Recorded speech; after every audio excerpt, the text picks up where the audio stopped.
PSL Pulse, Orlando Pirates 0, Durban City 0, Autiago Sharp. Gisharp, Papa. Ake sharp one time. Dinsang. Okay. Aish. Yeah, ngiphoqa coach wethu. Yeah. Yabona today it was a game that you must win. You can't bring Silepe umuntu ebekangadlali for the whole season.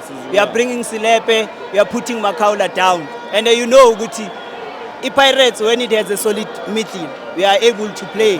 Understand? Now Mbata was having the whole midfield field alone. Understand? He was going to collect the ball and he has to find people. Slepe is always around behind Mbata. Akamjalis. You saw when Mariko came in, Mbata was able now to relax because of Mariko was able to give him a space. Ukuthi akhona ukuthi I'll receive ibola and then adlale nalaba abanye, understand? So ucoach wethu hayi namhlanje ngiphoxekile because of this was our must win.